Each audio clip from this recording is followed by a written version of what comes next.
네, 이제 오늘 말씀 나누도록 하겠습니다. 예, 성경은 하나님의 말씀이라는 20번째 시간인데, 제가 사실 옥중서신이라는 제목이긴 한데 제가 병원에서 이미 써놨었어요. 벌써 한 2주 정도 지난 그 원고를 꺼냈는데 뭐 말씀 주시기로는 다들 원중서신이라고 했잖아요. 근데 옥중서신, 뭔가 이렇게 밖으로 나갈 수 없는 이런 테두리 안에서 쓴 이 글들, 약간 비슷한 느낌으로 저도 한번 써봤던 것 같아요. 예.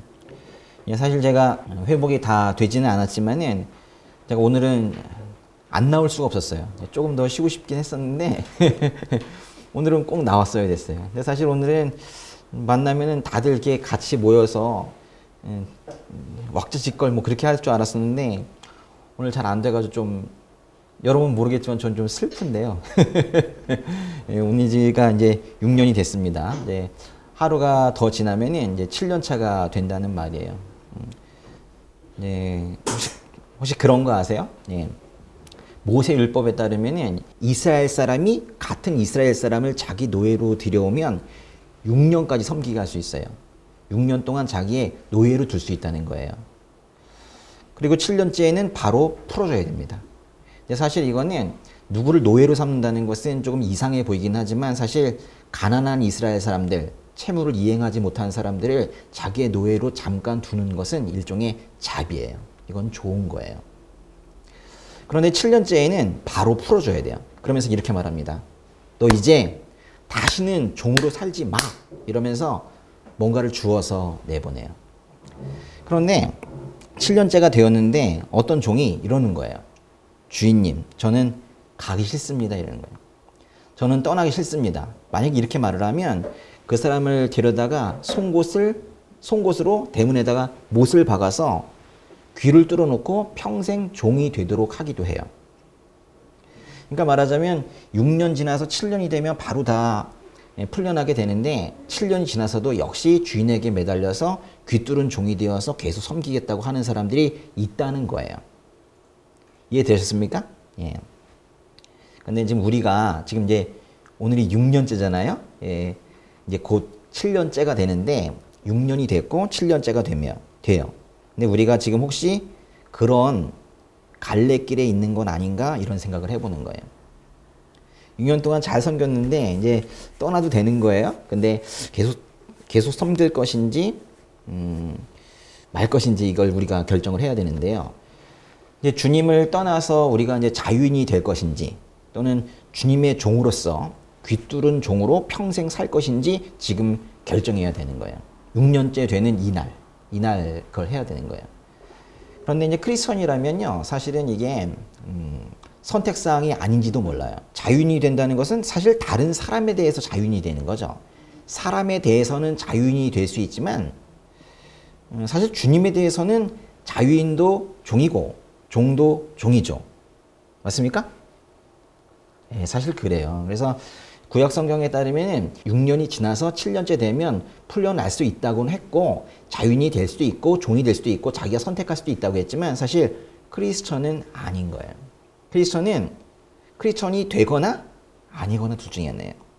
크리스천으로서 귀뚫는 종으로서 계속해서 주님을 섬기거나 말거나 둘 중에 하나인 거예요. 그러니까 지금은 계속 섬길까 말까 뭐 이런 걸 고민할 때가 아니라, 귀뚫은 종으로 섬기되 내가 진정으로 송곳으로 귀를 뚫을 만큼의 결단을 하고 있는 사람인지 그거를 판단해야 되는 기간인 거예요. 아시겠어요? 예. 사실 오늘은 이제 우리가 6주년을 맞아서 주님께 많은 편지를 써야 되는 그런 날인데, 오늘도 우리는 그저 그냥 주님으로부터 많은 편지를 받고 있습니다. 우리는 요즘에 이제 좀 영상 좀 몇 주 보셨죠? 근데 사실 계속 이어서 바울 서신을 보고 있었어요. 바울 서신의 인사말 보셨습니까? 바울 서신 13편인데 13편에 공통으로 들어가는 인사말이 있어요. 바울 서신 13편에 모두 있는 인사말이 뭘까요? 예, 은혜와 평강이죠. 은혜와 평강. 이건 사실 대단한 인사예요. 은혜는 뭡니까? 은혜는 선물입니다. 맞죠? 예, 값없이 주시는 거예요. 받을 자격 없는 우리에게 거저 주신 선물이에요. 우리는 사실 준비도 하지 않았죠? 달라고 하지도 않았죠? 요구하지도 않았죠? 그런데 받았어요. 이미 크게 받았어요. 그래서 우리 중에 누구도 저에게 준 은혜가 고작 이만큼입니까? 이렇게 말할 수 있는 사람은 없어요. 하나님께서 고린도후서를 통해서 바울에게 이렇게 말씀하셨잖아요. 내 은혜가 내게 족하다. 맞습니까? 우리 허물과 상관없이 우리의 이 허다한 죄와 상관없이 은혜가 그저 우리에게 그냥 부어진 거예요. 은혜는 그냥 받는 거예요. 우리가 하나님 은혜 앞에 도대체 뭘 바랄 수 있겠어요? 그저 우리가 해야 되는 건 감사예요. 그냥 감사하는 거예요. 이 허다한 죄를 용서해 주신 것, 구원해 주신 것, 이 꼬질꼬질한 인생을 의복 입혀서 하늘 잔치에 초대해 주신 것, 이 모든 것을 가능하게 하시기 위해서 하나님께서 그 아들을 십자가에 내어주신 것, 택하신 거, 부르신 거 아무리 찾아봐도 우리가 한 일은 하나도 없어요. 이 모든 것에 감사하는 우리가 되는 오늘 6주년이 됐으면 좋겠습니다. 아멘. 네. 이게 다 우리가 받은 은혜예요. 그런데 은혜의 결과가 있거든요. 우리가 은혜를 받았죠? 이미 받았어요. 그거는 거부하면 안 돼. 예, 우리가 받았어요. 받았는데 은혜의 결과가 뭐냐면 그게 평강이에요. 그러니까 은혜 받은 성도는 평강으로 사는 거예요. 예, 바울 서신에서 다들 이렇게 말하죠. 하나님 우리 아버지와 주 예수 그리스도의 은혜와 평강이 여러분에게 있기를 빕니다. 이렇게 말해요. 근데 이렇게 말한 것은 무슨 뜻일까요? 이건 이런 거예요. 짧게 말하면 은혜를 받으셨죠? 평강으로 사세요. 이런 말이에요. 은혜를 받았으니 평강으로 살자. 이런 말이란 말이에요. 히브리어로 평강, 샬롬. 헬라어로 에이레네. 평강이라는 건 겉보기로는 뭐 전쟁이 없는 평화로운 상태 뭐 그런 것들인데 성경에서 말하는 평화는 그런 어떤 행복이나 또는 심리적으로 편한 거 이런 것들 이상이에요. 평강이 뭡니까? 평강, 피스, 평화. 뭘까요? 평강이라는 건 바로 하나님의 약속이 우리 삶에 이루어진 거예요. 우리가 보통 알고 있는 평강의 개념이 좀 아니네요. 평강이라는 건 하나님의 말씀이, 하나님의 약속이 우리 삶에 이루어진 거라고요. 우리 삶에 이루어져서 뭐가 됐어요? 구원. 평강과 구원은 우리 성경에서는 같은 말이에요. 우리는 구원받은 삶입니다. 구원을 받았고 이제 구원받은 삶으로 살아가게 되죠. 그런데 구원받은 건 맞아요. 근데 구원받은 삶인가? 구원을 받았으나 구원받은 삶으로 성장해 가지 못할 수도 있는 것만 같아요. 그래서 그럴 때는 은혜는 받았지만 평강은 없는 거예요. 아, 이게 참 골치 아픈 일이네요. 그죠? 은혜는 받았지만 평강으로 살지는 못할 수도 있는 거란 거예요. 그래서 바울이 항상 그렇게 인사하는 겁니다. 은혜와 평강이 여러분에게 있기를 바랍니다. 은혜는 당연히 받았지만 평강으로도 앞으로 사세요. 이렇게 말하는 거예요. 아시겠어요? 예. 그러니까 은혜 받으면 평강으로 사는 게 당연한데 그러지 못한 경우도 생기는 거예요. 은혜 받으셨죠? 예, 평강으로 사세요. 예. 은혜와 평강으로 시작한 서신서는 그 본문에 어떤 내용을 담고 있습니까? 마태, 마가, 누가, 요한 사복음서가 있죠. 사복음서는 예수님이 어떻게 사셨는지 또 무엇을 가르치셨는지 어떤 기적을 일으키셨는지 그런 것들을 기록했어요. 그러니까 예수님이 살아 있을 때 이야기를 하고 있죠. 그런데 서신서는 사실 그렇지 않아요. 서신서는 사실 예수님이 죽으신 이후에 써지지 않았습니까?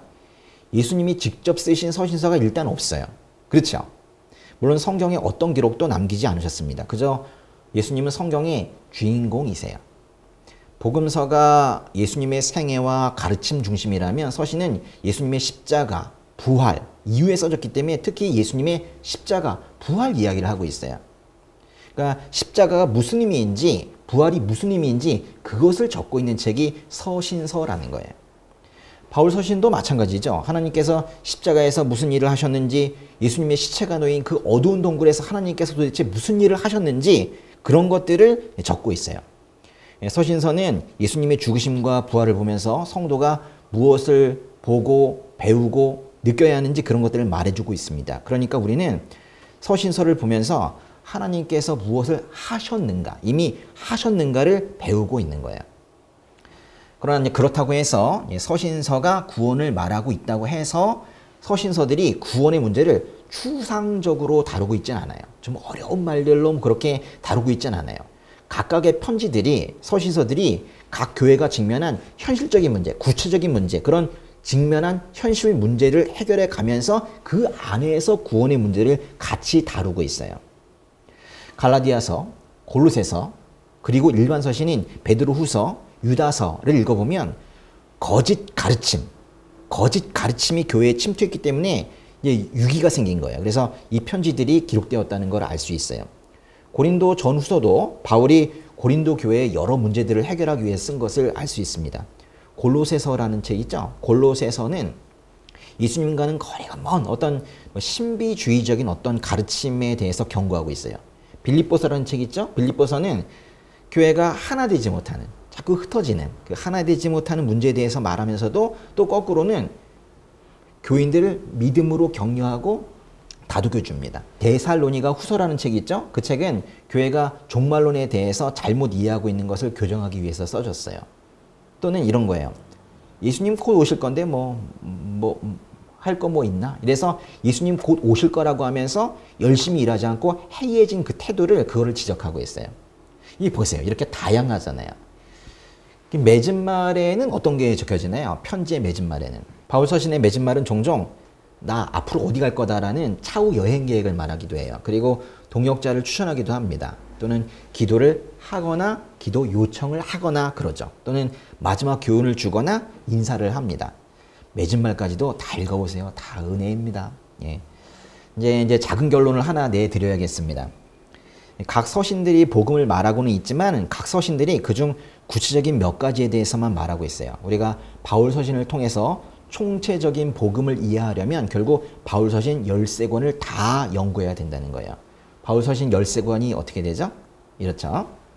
일단 1차 전도 여행 끝나고 나서 바로 쓴 게 뭐예요? 갈라디아서. 2차 전도 여행 중에 쓴 책은 뭐예요? 답이 있잖아요. 그렇죠? 데살로니가 전서, 데살로니가 후서. 그리고 3차 전도 여행 중에 쓴 책은 고린도전서, 고린도후서, 로마서. 그리고 로마 감옥 안에 있으면서 말 그대로 옥중서신으로 쓴 책은 4권이 있습니다. 읽어보세요. 에베소서, 빌립보서, 빌레몬서. 이렇게 4권이고, 그리고 잠깐 바울이 감옥에 있다가 잠깐 풀려났다가 다시 감옥에 들어갔는데 그 잠깐 풀려나 있을 때 쓴 3권의 목회서신이 있어요. 그게 바로 디모데전서, 디도서, 디모데후서입니다. 이렇게 해서 총 합쳐보면 13권이죠? 외울 수 있겠습니까? 예. 예. 이 중에 요 4권이 있죠. 에필골먼, 에베소서, 읽어보세요. 에베소서, 빌립보서, 골로새서, 빌레몬서. 여기 이제 빌이 있으니까 여기 빌 쓰지 않아요. 빌레몬서죠. 에필골먼. 요거는 이제 제가 성경 순서대로 해놓은 거예요. 고갈, 에, 빌골살. 그렇죠. 그리고 딤딤못 뒤쪽에 있는데 에필골먼. 성경 순서대로 요 4권이 바로 옥중서신입니다. 3차 전도여행을 마친 바울이 주변에서 잔뜩 말리는데도 불구하고 그냥 예루살렘으로 갑니다. 결국 가서 잡히죠. 폭력, 감금, 여러 부당함, 심지어 태풍까지 만나면서 바울은 로마에 결국 도착을 하는데 도착을 해서는 결국 투옥이 됩니다. 잠시 풀려났다가 다시 투옥이 되지만 이 재투옥이 결국 순교로 이어지긴 하는데요. 그 부분은 사도행전에서는 다루진 않습니다. 로마 감옥에 있을 때 쓴 4통의 편지, 즉 성경 순서대로 다시 읽어보세요. 에필골먼, 이것이 바로 옥중서신입니다. 바울은 이 편지들에서 자신을 갇힌 몸 또는 메인 몸이라고 말하기 때문에 이것이 옥중서신이라는 것은 어렵지 않게 알 수가 있어요. 그 옥중서신 중에서 첫 번째는 에베소서 잠깐만 좀 보도록 할게요. 에베소서는 총 몇 장까지 있습니까? 6이라고 얘기해보세요. 에베소서는 총 몇 장까지 있어요? 6장까지 있습니다. 에베소서는 누가 어디에서 어디로 이 편지를 썼는지 또 누가 편지를 가지고 갔는지 그런 걸 잘 표현하고 있어요. 우선 에베소서 1장 1절 볼게요. 한번 읽어보겠습니다. 하나님의 뜻을 따라 그리스도 예수의 사도가 된 나 바울은 에베소에 있는 성도들과 그리스도 예수 안에 있는 신실한 사람들에게 편지를 씁니다. 이 말씀을 보면서 한번 대답을 한번 해보세요. 누가 썼어요? 그리스도 예수의 사도가 된 나 바울. 이 사람이 썼네요. 그렇죠? 그런데 여기에서는 발신자가 바울 한 명이잖아요. 근데 옥중서신이 총 4권인데 요것만 한 명이에요. 나머지 3권, 말하자면 빌립보서, 골로새서, 빌레몬서 이 3가지는 다 2명씩 있어요. 한번 찾아보실까? 이건 적이 없는데 빌립보서 1장 1절에 보면 답이 다 나와요. 빌립보서 1장 1절에 발신자가 누구로 나옵니까? 바울과 디모데. 그러면 재미났으니까 골로새서도 찾아보기. 골로새서 1장 1절 보니까 바울과 형제 디모데.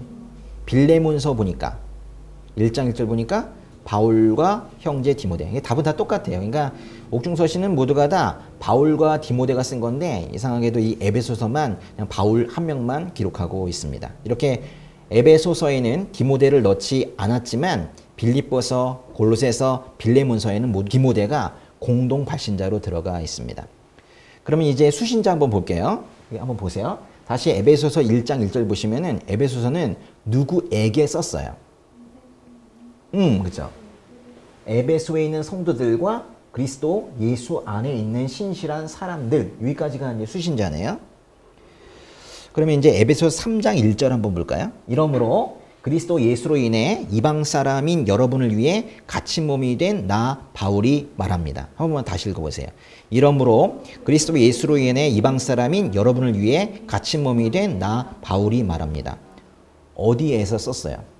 그리스도 예수로 인해 이방 사람인 여러분을 위해 갇힌 몸이 된 나 바울이 썼으니까 우리 분명히 로마 감옥인 건 알고 있지만 그건 모른다 하더라도 어딘가 감옥에서 썼다는 건 알고 있어요. 또 에베소서 6장 22절 6장 22절 한번 읽어보겠습니다. 내가 두기고를 여러분에게 보낸 것은 여러분이 우리의 형편을 알도록 하고 또한 여러분의 마음을 위로하도록 하기 위한 것입니다. 바울은 이 편지를 써서 직접 가져가지 못했겠죠. 감옥에 있었으니까. 누구를 통해서 전달했습니까? 노란색 있잖아요. 누구예요? 두기고. 맞아요. 두기고입니다. 그러니까 감옥에서 바울이 이 편지를 써서 두기고를 통해서 소아시아 지역에 보낸 거예요. 바울이 갇힌 감옥은 분명히 로마의 감옥일 텐데요. 아마도 주후 62년경 로마 감옥에서 이 편지를 써서 두기고를 통해 에베소까지 보냈을 겁니다. 정리해 볼게요. 에베소서 정리하겠습니다. 에베소서 한번 읽어보겠습니다. 주후 62년경 바울이 로마 감옥에서 써서 두기고를 통해 에베소로 보낸 편지. 다시 한번 읽어보세요. 주후 62년경 바울이 로마 감옥에서 써서 두기고를 통해 에베소로 보낸 편지. 이 두기고가 참 중요한 역할을 했나 봅니다. 로마에서 에베소까지는 상당히 먼 거리예요. 그 먼 길을 오직 바울의 편지 하나를 품고 에베소까지 걸어갔던 두기고를 한번 상상해 보세요. 두기고는 이 편지를 가지고 에베소에 도착을 했는데 분명히 이때 에베소서만 있는 게 아니라 분명히 한 통 이상의 편지를 더 가지고 있었을 거예요. 그 에베소서 말고 또 하나 품고 있었던 편지가 뭐냐면 바로 골로새서입니다. 골로새서. 골로새서 4장 7절과 8절 한번 읽어볼까요? 예. 시작. 나에 대한 모든 소식은 두기고가 여러분에게 전해줄 것입니다. 그는 주 안에서 사랑하는 형제요, 신실한 일꾼이요, 함께 종된 사람입니다. 내가 두기고를 여러분에게 보낸 것은 바로 이 목적을 위해서입니다. 곧 여러분이 우리의 사정을 알고 또 두기고로 하여금 여러분의 마음을 위로하게 하려는 것입니다. 두기고가 많이 나오네요. 그죠? 예. 골로새는 에베소가 있는 그 같은 아시아 지역에 있는 도시예요. 그 터키 지역이 있잖아요. 근데 거기에 에베소가 있고 골로새가 있고 같은 지역에 있습니다. 근데 두기고가 골로새 교회에 보낼 편지도 같이 가져간 거예요. 그러면 정리해 보세요. 두기고가 하나만 가져간 것이 아니고 2권을 가져갔다고. 무슨 편지 무슨 편지? 에베소서, 골로새서. 잘했어요. 네. 그런데 골로새서 4장 9절. 4장 9절을 보니까 한 사람이 더 간 것 같습니다. 아, 이거 좀 복잡해졌는데요. 2권을 가지고 2사람이 갔는데 또 누가 갔는지 읽어보세요. 신실하고 사랑받는 형제인 오네시모도 함께 보냅니다. 오네시모는 여러분에게서 온 사람입니다. 그들이 이곳 사정을 여러분에게 자세히 알려드릴 것입니다. 골로새는 에베소가 있는 같은 아시아적인 도시인데요. 두기고가 골로새 교회에 보낼 편지도 같이 가져간 거예요. 근데 골로새 4장 9절을 보니까 오네시모가 같이 간 거예요. 바울이 로마 감옥에서 에베소서와 골로새서를 써서 두기고랑 오네시모를 통해서 소아시아 지역의 에베소와 골로새서에 전달한 겁니다. 정리되세요? 다시 한번 할까요? 바울이 로마 감옥에서 써서 뭘 썼어요? 에베소서와 골로새서를 써서 두기고와 오네시모를 통해서 소아시아 지역이 에베소와 골로새 교회에 보낸 편지예요. 그런데 오네시모가 누구예요? 오네시모는 한마디로 말하면 빌레몬의 노예죠. 빌레몬이 주인이고 오네시모가 종이에요. 근데 빌레몬은 어디에 사냐면 골로새에 살아요. 빌레몬은 골로새에 사는 부자입니다. 그리고 오네시모의 주인이에요. 그리고 바울이 에베소에 머무는 동안에 그리스도인이 된 그런 사람이에요. 그런데 그 빌레몬의 노예였던 오네시모가 아마도 빌레몬의 돈을 훔친 것 같죠. 빌레몬의 돈을 훔쳐서 로마로 도망친 거예요. 오네시모가 로마에 와서 예수님을 믿게 되었고 바울은 이제 빌레몬에게 오네시모를 받아주라면서 빌레몬에게 편지를 쓰는 거예요. 그것이 빌레몬서입니다.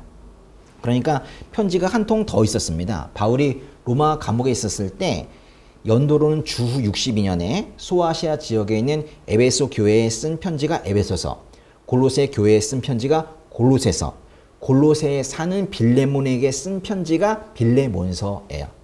그런데 이 편지를, 이 세 편지네, 그러니까 두 개가 아니네, 그죠? 세 편지를 들고 간 사람이 누구랑 누구예요? 두기고와 오네시모예요. 잘하셨어요, 그죠? 예. 에베소서 좀만 더 볼게요. 에베소서를 보면은 바울이 3차 전도 여행 때 에베소에서 2년이 넘게 머물렀는데도 불구하고 에베소에 보낸 문체는 좀 딱딱해요. 분명히 그 친한 사람들이 에베소에는 많이 있었을 텐데 에베소서가 이게 회람서신이거든요. 회람서신, 그러니까 돌려보는 거예요. 그러니까 모르는 사람들도 있겠죠. 이걸 읽을 사람 중에 모르는 사람들도 있었기 때문에 조금 딱딱하게 쓴 것 같아요. 에베소서, 빌립보서, 골로새서, 빌레몬서는 말씀드린 대로 옥중서신입니다. 바울이 주후 64년에서 주후 67년에 순교했으니까 이 편지들을 쓰고 빠르면 2년, 늦으면 5년 안에 바울은 하나님의 부르심을 받았어요. 그러니까 이 편지들은 죽음을 앞두고 있을 때 쓴 편지예요. 긴장감이 상당히 높습니다. 에베소서의 주제는 두 가지예요. 첫째는 예수 그리스도께서 하나님과 창조세계를 화해시키셨다라는 것이고, 둘째는 예수 그리스도께서 열방의 백성들을 교회 안에서 연합하게 하셨다는 거예요. 즉 예수 그리스도는 갈라져 있던 것들을 하나로 만든 분입니다. 좀 짧게 얘기해 볼게요. 에베소서에서 말하는 것은 교회입니다. 또 하나 찾자면 그것은 바로 하나예요. 교회와 하나예요. 교회를 통해서 하나 되게 하시는 분이고 갈라져 있는 걸 하나 되게 하시는 분이 바로 예수 그리스도이세요. 이게 바로 에베소서입니다. 교회가 중요한 개념이긴 한데 또 하나 찾자면 그건 분명히 하나라는 거예요. 물론 교회에게 하나 되라고 말하는 편지들은 에베소서만 있는 건 아니죠. 에베소서, 빌립보서, 로마서 이런 것들도 다 하나 되는 것에 대해서 말하고 있어요. 하나 되는 건 좀 어려운 말이고 연합이죠, 연합. 연합이 더 어렵나? 쉬운 말로 한다면 싸우지 말라는 거예요. 예.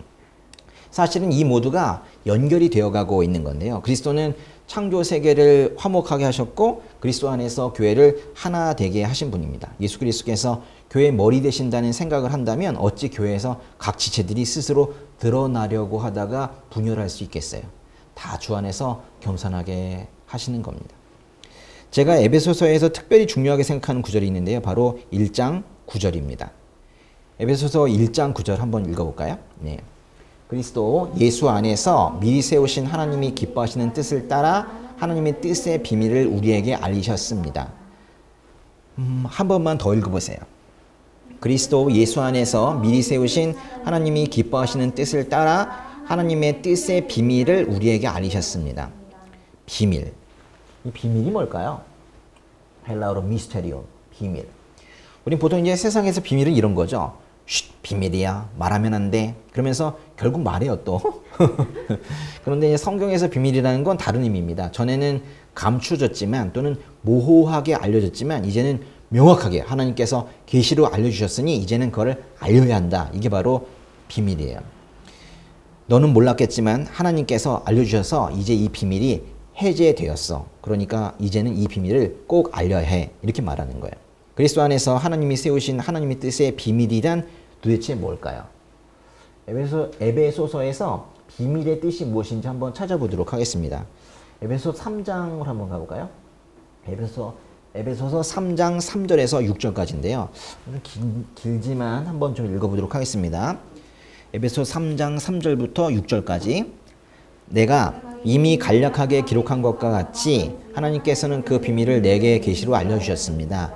여러분이 그것을 읽어보면 내가 그리스도의 비밀을 깨달았다는 것을 알 수 있을 것입니다. 그 비밀은 지나간 다른 세대에서는 사람의 아들들에게 알려주시지 않았지만 지금은 성령 안에서 사도들과 예언자들에게 계시해 주셨습니다. 그 비밀은 이방 사람들도 복음을 통해 그리스도 예수 안에서 함께 상속자들이 되고 함께 지체들이 되고 함께 약속의 참여들이 되는 것입니다.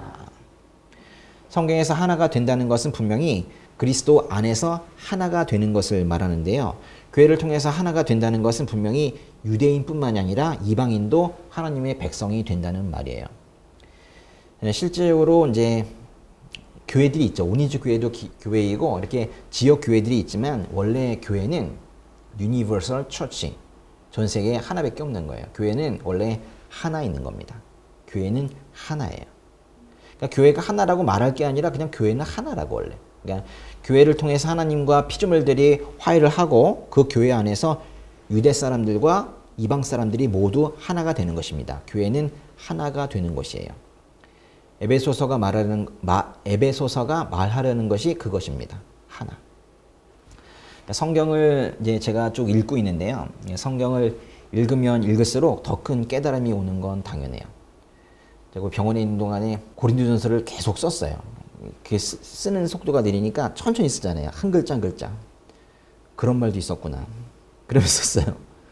아니 그렇게 읽었는데도 고린도전서에 그렇게 귀한 말들이 많은지를 처음 알았어요. 그래서 계속 쓰고 있죠. 쓰고 읽고 묵상하고 지금 그러고 계시잖아요, 여러분도. 그렇죠? 근데 제가 이제 처음 성경을 읽을 때랑 지금 성경을 읽을 때 좀 느낌이 차이가 있는 게 있어요. 처음에는 성경을 읽을 때 이명호의 개인의 구원을 위해서 읽었다면 이제 점점 하나님께서 말씀을 통해서 이 공동체를 말씀하신다는 것을 알았어요. 예전에는 사실은 저도 제 몸 하나 가누기 힘들었기 때문에 공동체를 말해도 듣지도 못했는데 이제는 이제 그것이 보이는 거예요.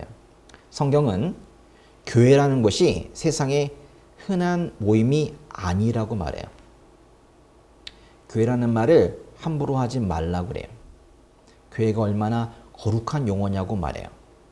이것은 교회라는 것은 매우 특별한 모임이라고 말해요. 세상이 코로나로 인해서 예배가 중단되고 있지만 그렇다고 교회를 없앨 수는 없어요. 교회가 있으면 예배는 드려집니다. 중요한 것은 교회예요. 중요한 것은 교회예요. 교회가 있으면 예배가 있어요. 교회가 있으면 찬양이 있어요. 교회가 있으면 전도가 있어요. 교회가 있으면 선교가 됩니다. 그리고 교회가 있어서 내가 있어요. 교회가 있으니까 우리가 있는 겁니다. 무슨 일을 하더라도 다시 교회로 돌아오세요. 무슨 일을 하더라도 교회 중심적인 삶, 그것을 살아야 돼요. 어쩌면 크리스천이라면 이거는 당연한 거예요. 교회 따로 나 따로가 없어요. 크리스천은 교회 중심적인 삶을 살아야 돼요. 에베소서에는 우리가 교회 안에서 하나 되는 것은 당연한 것일 뿐만이 아니라 사실상 본질적으로 교회는 하나라는 거예요. 그거를 알라는 거예요. 중보기도라는 거 있죠. 중보기도는 공동체에 있어서는 선택사항이 아닌 겁니다. 중보기도야말로 공동체가 공동체 되게 하는 그런 기도예요. 서로 보세요. 지금 줌에서 보이시나? 예, 서로 다 보세요. 얼굴 보세요. 라이브에서도 보시고. 각자 보세요. 다. 길 가다가 우연히 만난 사람들이 아니에요. 누구 때문에 모였습니까? 이 사람들은 하나님께서 묶어준 사람들이에요. 그리스도 안에서 하나 되게 묶어준 사람들이에요. 공동체의 화합을 위해서 뭐 듣기 좋은 소리 하려고 하는 그런 덕담이 아니에요. 우리는 교회 공동체의 본질을 말하고 있는 거예요. 교회가 무엇인가? 지금 그것을 말하고 있는 거예요. 하나님 붙들고 혼자 애쓰는 것이 너무 안타까워서 그 힘 각자 키워주시기 위해서 이렇게 공동체를 주신 거예요. 바울은 에베소서를 통해서 지금 그 본질을 말하고 있는 거예요. 교회는 하나다. 사도행전을 보면 바울이 에베소서에서 어떻게 사역했는지 밝히고 있어요. 사도행전 19장으로 가볼까요? 읽어볼게요. 그 가운데 몇 사람은 마음이 완고해져 믿기를 거부하고 공공연하게 그 가르침을 비방했습니다. 그래서 바울이 그들을 떠나 제자들을 따로 데려다 두란노 서원에서 날마다 가르쳤습니다. 이 일이 2년 동안 계속돼 아시아 지방에 사는 모든 유대 사람들과 그리스 사람들이 주의 말씀을 듣게 됐습니다. 두란노 서원에서 제자들을 따로 가르친 것만 2년이니까 전체 사역 기간은 2년이 훌쩍 넘어가요. 왜 지금 2년이라고 했지만 사실 3년 가까이 되거든요. 사실 3년입니다. 그런데 이 기간 동안에 바울은 에베소 사람들만 가르친 것이 아니라 10절 보세요. 이 일이 2년 동안 계속돼 아시아 지방에 사는 모든 유대 사람들과 그리스 사람들이 주의 말씀을 듣게 됐습니다. 그러니까 바울이 두란노 서원에서만 가르친 것이 아니라 그 아시아 지방 전체에 다니면서 가르쳤다는 얘기예요. 근데 그 아시아 지방에 사는 모든 유대 사람들과 그리스 사람들, 그 중에는 분명히 골로새에 사는 에바브라도 있었을 거예요. 아시아 지방에 사는 사람들 중에 누가 있었다고요? 에바브라. 그러니까 바울이 에바브라도 가르쳤을 거예요. 에바브라는 사람은 바울이 두란노에서 말씀을 가르쳤을 때 그것을 잘 배워서 오히려 자신의 고향인 골로새에 가서 사람들을 가르쳤던 사람입니다. 즉 에바브라는 바울의 동역자일 뿐만이 아니라 골로새 교회를 세운 사람이에요. 다른 말로 골로새 교회의 설립자 에바브라. 골로새서 1장 7절부터 8절까지 보도록 하겠습니다. 시작. 여러분은 이 복음을 우리와 함께 종된 사랑하는 에바브라에게서 배웠습니다. 그는 여러분을 위한 그리스도의 신실한 일꾼이요 성령 안에서 행하는 여러분의 사랑을 우리에게 알려준 사람입니다. 그래서 이렇게 골로새 교인들에게 보내는 편지 맨 앞에 에바브라를 언급하고 있는 거예요. 에바브라는 골로새뿐만이 아니라 그 근처의 라오디게아, 히에라볼리에도 복음을 전했대요. 바울만큼이나 열심히 있었던 사람인 것 같아요. 에바브라. 골로새서 4장 12절과 13절도 읽어볼게요. 여러분에게서 온 그리스도 예수의 종 에바브라가 여러분에게 안부를 전합니다. 그는 여러분이 하나님의 모든 뜻 가운데 온전하게 서고 완전한 확신에 이르도록 하려고 여러분을 위해 항상 힘써 기도합니다. 에바브라가 여러분과 라오디게아에 있는 사람들과 히에라볼리에 있는 사람들 위해 많이 수고하는 것을 나는 증언합니다. 여보세요. 그런데 12절을 보니까 지금 골로새서가 써지고 있는 그 이 시간에 에바브라는 지금 어디에 있는 거예요? 골로새서라는 편지를 쓰고 있는데 지금 에바브라가 지금 어디 있냐고요? 에바브라가 여러분에게 안부를 전합니다 그랬으니까 에바브라는 골로새에 있지는 않은 거네요. 여러분에게서 온 에바브라라고 하고 있잖아요. 그러다 보니까 거기다가 이제 바울과 함께 있어서 안부를 전하고 있다고 그랬어요. 그러니까 에바브라는 지금 어디 있는 거예요? 바울과 함께 로마에 있는 거예요. 좀 더 확실한 말씀을 볼까요? 빌레몬서 1장 23절 보세요. 읽어보겠습니다. 그리스도 예수 안에서 나와 함께 갇힌 사람이 된 에바브라가 그대에게 안부를 전합니다. 보세요. 그리스도 예수 안에서 나와 함께 갇힌 사람이 된 에바브라. 에바브라가 지금 어떻게 하고 있는 거예요? 갇혀 있는 거예요. 바울과 함께 갇혀 있습니다. 골로새 교회의 초대 설립자인 에바브라가 지금 로마 감옥에 바울과 함께 갇혀 있는 거예요. 바울은 처음에는 가택연금 상태였는데 이후에 다시 투옥이 될 때 감옥에 들어갔다고 말하는 사람들이 있지만 사실 확실한 건 없어요. 확실한 거는 바울이 투옥이 되었다가 잠시 풀려났다가 다시 투옥이 됐다는 그 사실이에요. 그러니까 이제 정리 한번 해보겠습니다. 지금 현재 바울과 함께 있는 사람들이 꽤 되네요. 누구 있어요? 바울이 있고, 바울의 편지를 돕던 디모데가 있고, 또 골로새 교회의 설립자였던 에바브라. 이 사람이 골로새에 있다가 로마로 지금 온 거예요. 또 처음에 바나바 따라갔다가 나중에 바울과 화해하게 된 마가. 그리고 바울의 전도 여행을 기록했던 누가 등등등. 최소한 이만큼이 있었던 거예요. 그러니까 로마 감옥에 바울이 그 어둠 속에서 혼자 있었던 게 아닌 거예요.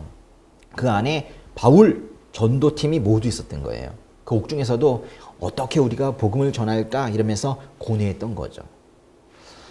골로새서는 에베소서와 내용이 비슷한 게 참 많아요. 중복되는 내용도 있고 그래요. 어떤 게 중복되나요? 골로새서도 그렇고 에베소서도 그렇고 교회에 대해 얘기하고 있고 마무리 부분에 가족 이야기하는 것도 있어요. 하나님의 뜻의 비밀에 대해서 이야기하는 것도 비슷하고 같은 사람에 의해 써졌죠. 또 같은 사람들이 가지고 갔고 같은 지역으로 갔죠. 이게 다 비슷한 거예요. 네.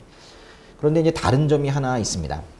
에베소서와 골로새서 네. 다른 점이 있어요. 어떤 게 다른 건가요? 에베소서가 뭘 얘기한다고 그랬어요? 교회. 네. 에베소서가 교회를 통해서 예수 그리스도께서 무엇을 하셨는가를 강조하고 있다면 골로새서는 예수 그리스도가 누구신지를 얘기해요. 그러니까 예수 그리스도께서 교회를 통해서 하신 일에 집중하면 에베소서이지만 예수 그리스도 그분 자체에 대해서 강조하고 있다면 그거는 골로새서인 거예요. 예수 그리스도는 누구십니까? 이거 뭐 밑줄 있어. 하나님의 아들은 무엇이요? 모든 피조물보다 먼저 나신 분이시래요. 예수님은 누구시라고 골로새서에서 말하고 있나요? 찾아봐요. 이럴 때 찾아보는 거예요. 예. 골로새서 1장 15절 하나님의 아들은 같이 한번 읽어보세요. 보이지 않는 하나님의 형상이네요. 보이지 않는 하나님의 형상. 하나님은 보이시지 않지만 그분이 보이시기에 이 땅에 오셨어요. 그분이 바로 예수님이세요. 골로새서는 예수님을 이렇게 표현하고 있습니다. 골로새서 1장 18절로 가볼까요? 또 하나님의 아들은 뭐뭐뭐십니다. 그분은 근본이시요 죽은 사람들 가운데서 먼저 살아나신 분이십니다. 이는 그분이 친히 만물 가운데 으뜸이 되시려는 것입니다. 여기 뭐가 들어갈까요? 한번 찾아보세요. 골로새 1장 18절 또 하나님의 아들은 그분의 몸인 교회의 머리잖아요. 보세요. 교회와 예수 그리스도의 관계를 말하고 있잖아요. 그분의 몸인 교회의 머리이신 분이 바로 예수님이세요. 예수님 없는 교회는 없는 거죠. 골로새서 2장 10절 보세요. 그리고 여러분도 그리스도 안에서 충만하게 됐습니다. 그리스도는 뭐뭐뭐십니다. 뭐예요? 와, 이건 정말로 스케일이 엄청나네요. 모든 권력과 권세의 머리십니다. 모든 힘이 예수 그리스도에게서 나온다는 말이에요. 골로새서는 그렇게 예수님을 정의하고 예수님의 몸인 교회에 들어온 잘못된 가르침에 대해서도 경고해요. 골로새서 2장 8절과 16절 한번 읽어볼게요. 2장 8절부터 아무도 여러분을 철학과 헛된 속임수로 사로잡지 못하도록 조심하십시오. 이런 것들은 사람의 전통과 세상의 초등학문을 따른 것이요 그리스도를 따른 것이 아닙니다. 여기 보시면 철학과 헛된 속임수라는 말이 있죠. 또 사람의 전통과 세상의 초등학문이라는 말이 있죠. 이런 것들이 다 옛것이에요. 하나 더 읽어볼게요. 2장 16절 그러므로 여러분은 먹고 마시는 일이나 절기나 추수달 축제나 안식일과 관련된 문제로 아무도 여러분을 판단하지 못하게 하십시오. 여기 나온 이 먹고 마시는 일, 절기, 초승달 축제, 안식일과 관련된 문제 이런 것들이 다 사람들이 만들어 놓은 거예요. 바울이 이 8절에서 말하는 철학과 헛된 속임수, 사람의 전통, 초등학문이라는 것은 겉으로 드러나기에는 사람이 하는 것처럼 보여요. 그렇지만 실제로는 그 뒤에 누가 있어요? 사탄이 있죠. 그러니까 겉으로는 사람들이 만들어 놓은 어떤 문화인 것 같지만 뒤에서는 사탄이 주장하고 있는 것들을 말하고 있는 거예요. 16절에 나오는 그 절기들은 다 유대교적인 그런 절기들입니다. 이것이 영적 발전에 도움이 된다면서 이것을 해야 된다면서 그렇게 거짓말하고 있는 거예요. 바울은 이 모든 것들을 필요 없다 그렇게 말해요. 스토아, 영지주의, 천사숭배 그런 거 하나하나 공부 안 하려고 하지 말고 뭔 뜻이에요? 예수님 아닌 것에 대해서 하지 말아야지 할 필요 없이 예수님 공부하라고. 그냥 예수님 믿으라 이런 책이에요. 예수님 믿어. 왜 다른 헛된 것에 믿음을 가져? 이렇게 말하는 책이 바로 골로새서입니다. 골로새 도시에 사는 또 한 사람의 이름은 뭐였어요? 빌레몬입니다. 빌레몬서의 빌레몬은 사람 이름이에요. 예. 빌레몬서는 1장밖에 없죠. 그래서 이제 빌레몬서는 1장 몇 절 이렇게 말하지 않고 그냥 빌레몬서 몇 절 이렇게 말하기도 하는데요. 그냥 우리는 1장 몇 절 이렇게 읽겠습니다. 빌레몬서는 바울이 빌레몬에게 쓰는 개인적인 편지이긴 하지만 아마도 빌레몬이 혼자 읽으라고 보낸 편지는 아닌 것 같고 빌레몬이 속한 그 가정교회가 같이 읽으라고 보낸 편지인 것 같아요. 빌레몬서 1절과 2절 한번 읽어볼까요? 그리스도 예수를 위해 갇힌 사람이 된 바울과 형제 디모데는 우리의 사랑하는 사람이며 동역자인 빌레몬과 자매 아비아와 우리와 함께 군사가 된 아키뽀와 그대의 가정교회에 편지를 씁니다. 그리스도 예수를 위해 갇힌 사람이 된 바울, 또 예수님의 십자가와 부활을 전하다가 감옥에 갇힌 그 바울이죠. 또 형제 디모데 있죠. 디모데. 또 2차 전도여행 때 디모데는 어디서 합류했었죠? 루스드라. 그죠? 루스드라에서 합류했던 디모데. 그리고 우리의 사랑하는 사람이며 동역자인 빌레몬. 여기 빌레몬 나오네요. 그리고 그 개인과 그리고 자매 아비아 그리고 아키뽀 가정교회에 지금 편지를 보내고 있대요. 가정교회에 보내고 있는 편지네요. 그러니까 아마도 이 편지를 받은 사람이 빌레몬의 가정에 모여서 온 교회에 낭독을 했을 겁니다. 아마도 앞에 나온 사람이 이러지 않았겠습니까? 바울 선생님에게서 편지가 왔어요. 들어보세요. 이러면서 읽었겠죠. 예. 바울은 골로새서, 에베소서를 썼던 주후 62년에 이 빌레몬서도 썼을 겁니다. 이 편지를 누가 가져갔다고 그랬죠? 에베소서와 골로새서를 누가 가져갔다고 그랬어요? 두기고와 오네시모. 근데 이 두 사람이 빌레몬서도 가져갔다고. 그러니까 좀 헷갈리기 시작합니까? 지금 몇 번 반복하고 있는데요, 제가. 오네시모가 누구입니까? 빌레몬의 노예입니다. 빌레몬은 누구예요? 오네시모의 주인이죠. 예. 그거 보세요. 그런데 이제 복음 안에서 두 사람이 다 크리스천이 됐다는 거예요. 주인도 바뀌고 종도 바뀌고 다 바뀌었다는 거예요. 오네시모가 전에는 빌레몬에게 무익한, 유익이 없는 그런 사람이었을지라도 이제는 빌레몬과 바울에게 모두 유익한 사람이래요. 오네시모가 심지어는 바울의 심장이래요. 그러나 빌레몬의 동의를 받아야 그에게 일을 시킬 수 있대요. 그래서 빌레몬의 동의를 받고 싶으니 이제는 오네시모를 제발 좀 받아줄래? 이렇게 말하고 있는 거예요. 그 모든 것을 이렇게 말해요. 명령이야! 라고 말하지 않고 사랑의 부탁이래요. 눈물 나지 않아요? 예. 빌레몬을 좀 받아줄래? 이건 사랑의 부탁이야. 이렇게 말해요. 이런 편지가 빌레몬서입니다. 예. 좀 한번 정리 좀 한번 해보겠습니다. 아시아 지역으로 보낸 편지 3통. 에베소서, 골로새서, 빌레몬서. 정리 좀 할게요. 보세요. 바울과 디모데와 에바브라, 마가, 누가 등이 로마 감옥에 있었어요. 근데 여기서 바울이 디모데의 도움을 받아서 편지를 썼어요. 편지가 3통이에요. 3통을 가지고 2명이 가요. 누구랑 누가? 두기고와 오네시모가 어디로 가요? 아시아 지역으로. 빌립보는 없습니다, 아직. 예. 에베소와 골로새만 있어요. 에베소 교회에 편지를 보내고 골로새 교회에 편지를 보내고 골로새에 사는 빌레몬에게 편지를 보내요. 정리가 됐습니까? 예. 캡처해놔야 되겠네. 예. 옥중서신 앳빌 골문 중에서 빌립보서는 완전히 다른 지역으로 보내진 편지예요. 빌립보서도 다른 옥중서신과 마찬가지로 주 60년경에 로마 감옥에서 기록되었어요. 빌립보서는 같은 옥중서신이지만 에베소서, 골로새서, 빌레몬서와는 달리 빌립보서는 유럽으로 보낸 거예요. 나머지 3권은 아시아 지역으로 간 거고 빌립보서는 지역은 그렇게 멀진 않아도 유럽이에요. 유럽. 빌립보 교회는 바울이 유럽에 세운 최초의 교회입니다. 그만큼 이제 바울에게는 빌립보 교회는 매우 특별한 의미가 있었어요. 빌립보에서의 최초의 회심자가 누구인지 아십니까? 일단 남자입니까? 여자입니까? 이 모양 다 보여요. 남자입니까? 여자입니까? 예? 야? 루디아. 그죠? 사도행전 16장 14절과 15절 한번 같이 읽어보겠습니다. 말씀을 듣던 사람들 가운데 루디아라는 여인이 있었습니다. 그 여인은 두아디라 도시에서 온 자주색 옷간 장수로서 하나님을 경외하는 사람이었습니다. 주께서 그 마음을 열어 바울의 말에 귀 기울이게 하셨습니다. 루디아는 그 집안 식구들과 함께 세례를 받고 저를 참된 신자로 여기신다면 제 집에 오셔서 머물러 주십시오 하고 간청하면서 우리를 자기 집으로 데리고 갔습니다.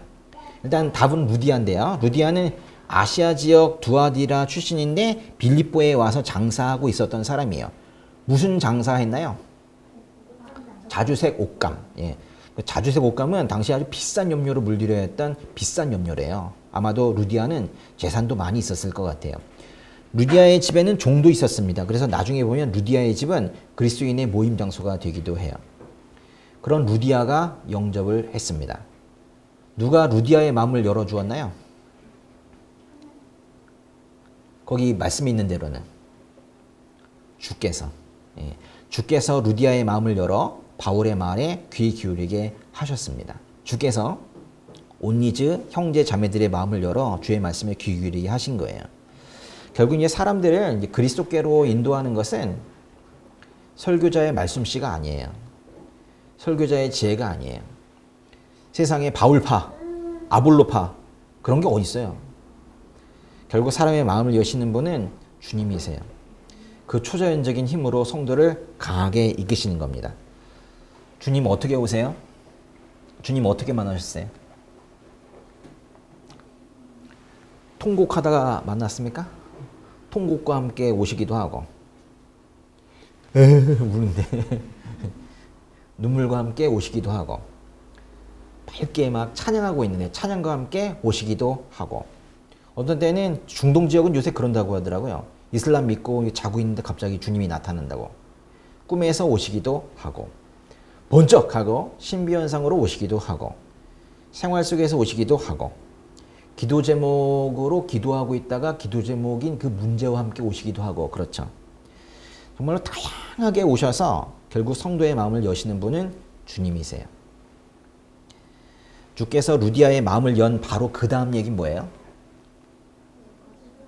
빌립보에 그치 귀신 들린 여종이 있었는데 그 여종이 점을 쳐서 돈을 많이 벌고 있었죠. 그런데 바울이 귀신을 쫓아내자 더 이상 예언을 못했고 주인이 화가 났죠. 여종의 주인이 화가 나서 바울과 실라가 감옥에 들어가는 그런 내용입니다. 근데 한밤중에 바울과 실라가 찬송을 불렀고 큰 지진이 일어나면서 감옥 문이 열리고 쇠사슬이 풀렸습니다. 이렇게 이제 빌립보에서는 두 사건이 있었는데 이제 보세요. 공교롭게도 이 두 사건 모두 자매와 관련된 얘기예요. 그리고 빌립보에 보내는 편지의 마지막 부분 잠깐 볼까요? 빌립보서 4장 2절인데요. 한번 읽어보겠습니다. 내가 유오디아에게 간청하고 순두개에게 간청하니 주 안에서 같은 마음을 가지십시오. 유오디아, 순두개 누구 같아요? 누군지는 모르지만 다 여성입니다. 유오디아와 순두개는 여성이에요. 아마도 이들 사이에 뭔가 이게 말다툼이 있었던 것 같아요. 그래서 같은 마음을 가지라고 하고 있는데요. 하나 되라는 거예요. 이렇게 빌립보에서의 초기 사역은 다 여성 중심이었습니다. 바울은 빌립보서를 써서 빌립보 교인들의 믿음을 격려하고 있어요. 그러면서 그 믿음이 지금 거기에서 머물지 말고 더욱 진보해 나가라고 그렇게 말하고 있습니다. 그러면서 바울은 스스로 이렇게 고백합니다. 빌립보서 3장 12절, 13절, 14절까지인데요. 좀 길지만 한번 읽어보도록 하겠습니다. 나는 이미 얻었거나 이미 온전해진 것이 아닙니다. 나는 그것을 붙잡으려고 쫓아갑니다. 이는 나도 그리스도 예수께 붙잡혔기 때문입니다. 형제들이여, 나는 그것을 붙잡았다고 생각하지 않습니다. 그러나 한 가지만은 말할 수 있는데 곧 뒤에 있는 것을 잊어버리고 앞에 있는 것을 붙잡으려고 그리스도 예수 안에서 하나님께서 위에서 부르신 그 부르심의 상을 위해 표대를 향해서 쫓아갑니다. 이 노란 색깔로 되어 있는 것만 다시 한번 읽어볼까요? 그리스도 예수 안에서 하나님께서 위에서 부르신 그 부르심의 상을 위해 표대를 향해서 쫓아갑니다. 이렇게 바울은 아직 자신이 완전히 이룬 자가 아니라고 말해요. 타락한 세상에서 죽을 똥, 살 똥 하면서 여전히 죄 짓고 있다고 말해요. 그러나 그럼에도 불구하고 바울은 그리스도 예수께 완전히 붙잡혔대요. 그래서 뒤에는 그 자신의 치부가 있지만 그것을 보지 않고 앞으로만 달려나가겠다고 말합니다. 자기는 여전히 죄인이어서 죄를 짓고 있지만 앞으로 나가겠대요. 왜냐? 주님께서 완전히 붙잡고 계시니까. 그리스도 예수 안에서 하나님께서 위에서 부르신 그 부르심의 상을 위해 표대를 향해서 달려갑니다. 멋지잖아요. 그렇죠? 뭔 뜻일까요? 부르심의 상을 위해 표대를 향해 달려갑니다. 뭔가 있는데 이렇게 달려간대. 우리는 어떻게 가요? 이렇게 가고 달려간대. 삶의 목표가 있다는 거예요. 달려갈 방향이 있다는 거예요. 영원히 그리스도와 함께 하는 삶을 소망하면서 지금도 달려가고 있다고 바울은 그렇게 말하고 있습니다. 너 가라. 뭐 나는 간다. 뭐 이런 게 아니라 우리 같이 가자 그렇게 말하는 거예요. 제가 여러분에게 드리고 싶은 말씀입니다. 하기 어려운 말일 것인데도 바울은 빌립보서에서 이렇게 말해요. 형제들이여 모두 함께 나를 본받는 사람들이 되십시오. 자기를 본으로 삼으래요. 바울이 얼마나 말하기 힘들었겠습니까만 이 말을 하고 있어요.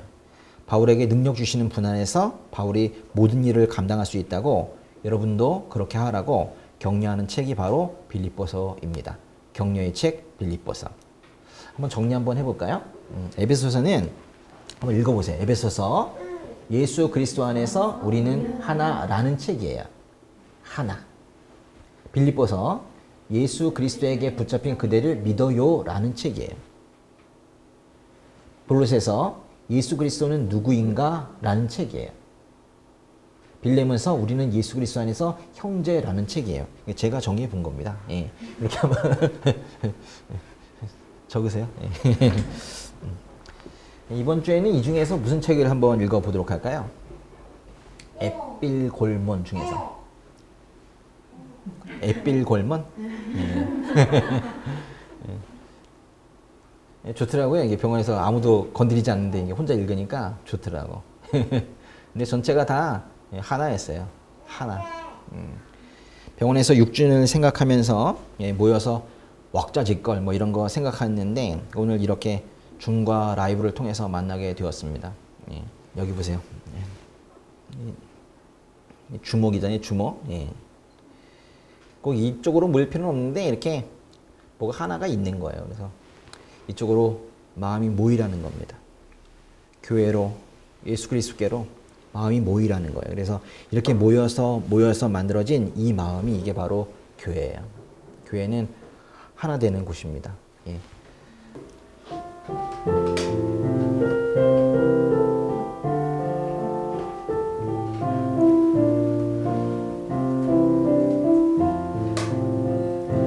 여기에 모인 우리 주의 은총 받은 자여라.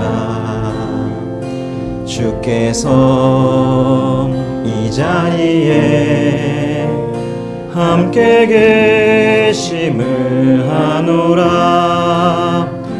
언제나 주님만을 찬양하며 따라가리니 시험을 당할 때도 함께 계심을 믿노라. 이 믿음 더욱 굳세라. 주가 지켜주신다. 어두운 밤에도 주의 밝은 빛 인도하여 주신다.